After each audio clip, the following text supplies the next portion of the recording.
This is the Hummingbird News Channel, where we keep you up to date with news from across Jamaica. Thank you for watching. Please remember to subscribe, like, comment, and share. And now the details. Truck driver urged to report to police following fatal crash in Portland. The Portland police are appealing to the driver of a truck who allegedly fled the scene of a fatal crash yesterday afternoon in St. Margaret's Bay to turn himself in. The incident claimed the life of 23-year-old motorcyclist Sanjay Davis, otherwise called Nico, a resident of the nearby district of Mount Pleasant. According to the police, shortly after 5 p.m. Friday, Davis was heading east along the St. Margaret's Bay main road on his motorcycle when he was hit from his bike by the truck heading in the opposite direction. He was pronounced dead at the scene by a doctor. The driver of the truck reportedly fled. Marion Bell, who said she witnessed the incident, said she was standing at a nearby shop when the crash occurred.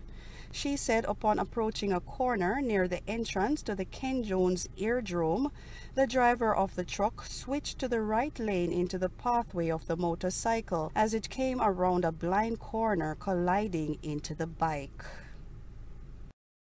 Massive operation in 2 parishes, 4 held, gun and ammunition seized. Police say they have arrested 4 members of a notorious gang following a major operation that spanned across 2 parishes. A firearm and an assortment of ammunition was also seized during the raid that saw authorities carrying out raids in sections of St. James and St. Elizabeth. Police said identity information was found in the possession of 3 of the men held in the Salt Springs section of St. James. Police said the operation targeted the G-City 6 gang and was conducted by members of the Specialized Operations, the Lottery Scamming Task Force, and the Counterterrorism and Organized Crime Investigation Branch. Investigations also led to the arrest of a 4th man in St. Elizabeth. All 4 are being questioned with a view of proffering charges.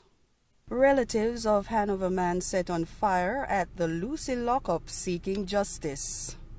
Angry relatives of 26-year-old Raymond Spence, otherwise called Rennie, the Hanover man who was reportedly tied up and his 2 feet set on fire by inmates at the Lucy lockup in Hanover during the month of April, is now seeking justice for the injured man who is now having challenges meeting his medical bills. The disgruntled resident said on April 6th the family was at home in the community of Accent Ads when the police officers from the Ramble Police Station came to the house and accused Spence of being involved in a case of sexual misconduct. They further stated that Spence was taken away by the police officers and later charged for the alleged offense. He was taken to the Ramble Police Station, but due to repairs being carried out on the cells, he was transferred to the Lucy lockup. The family also said while Spence was in jail, he was allegedly held by other inmates, tied up with a merino, and both his feet set on fire with the use of toilet paper and a cigarette lighter. The woman stated that Spence was barefooted, and the lower sections of both feet were filled with large cuts and bruises. He is to return to court on June 17. But at present he is unable to walk around effectively, and they are unable to follow up with the medication, so they are now not sure what is going to happen. 2 women among 6 arrested for Ganja. 2 women were among 6 arrested when the narcotics police uncovered a major ganja growing operation in Spring Farm Boulevard, St. James, on Thursday, May 27. The identities of those arrested are being withheld pending further investigation. The police said the 12-hour-long operation began about 2:30 p.m. as detectives reportedly executed a search warrant at the premises where potted ganja plants were discovered. The police said that during the search, they found a hydroelectric greenhouse inside the home. Approximately 40 vials containing hash oil, a byproduct of ganja, and loose ganja was also discovered in buckets and bags. Approximately 450 pounds of ganja was seized, but the estimated value of the drug is still being determined, as investigators explained that byproducts of ganja, such as hash oil, tends to have a much higher street value than ganja in its raw state. Rick's Cafe closed for 7 days. Operators to meet with government on Monday.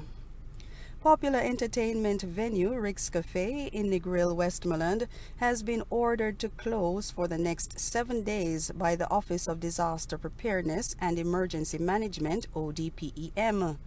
The operators have come under sharp criticism by stakeholders and the public for its hosting of a party under the Mocha Fest series on Thursday.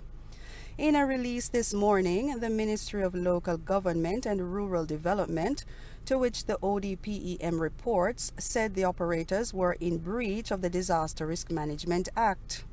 The police and the ODPEM monitoring team will ensure that the closure order is enforced, and the management of Rick's Cafe has been summoned to a meeting with the ministry and ODPEM on Monday, the ministry said. The ministry said although the operators of Rick's Cafe have apologized for the breach, they were aware that entertainment events have been banned since March 2020, and therefore the event should not have been held. The ministry added that the event was not permitted by the Westmoreland Municipal Corporation. Other arms of government are also taking action in response to the violation, which has caused outrage and has evoked feelings of biased and differential application of the law. Local Government Minister Desmond McKenzie was quoted in the release.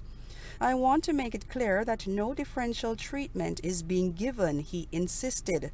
"This administration does not and will not facilitate any form of inequity or division in the application of the law, and violators have been and will be prosecuted. Persons convicted of breaching the protocol can be fined up to $1 million or face a year in prison." 6 more Jamaicans die from COVID-19. According to the latest statistics from the Ministry of Health and Wellness, the recent deaths include a 60-year-old male and a 90-year-old female from St. James. A 77-year-old male from Trelawney is also among the latest deaths. The ministry said these 3 deaths were previously reported under investigation. Meanwhile, a 44-year-old male from Hanover, an 83-year-old female, and a 91-year-old male from St. Elizabeth were also reported among the latest fatalities. The ministry also reported another death under investigation and 1 more death as coincidental. The new virus cases consist of 41 females and 45 males with ages ranging from 1 year to 95 years. The new cases were recorded in Kingston and St. Andrew, 17, St. Catherine, 12, St. James, 12, St. Anne, 8, Clarendon, 6, Hanover, 6, St. Elizabeth, 6, Trelawney, 5, Westmoreland, 4, Manchester, 4, St. Mary, 3, and Portland, 3. The ministry said 163 patients recovered from the virus, pushing the total virus recoveries to 24,866. There are 22,197 active cases of the virus on the island. And those were the stories making the news. This is the Hummingbird News Channel, where we keep you up to date with news from across Jamaica. Thank you for watching. Please remember to subscribe, like, comment, and share. And don't forget to hit the bell so you can keep up to date with our new uploads. Until next time, be the change that you wish to see.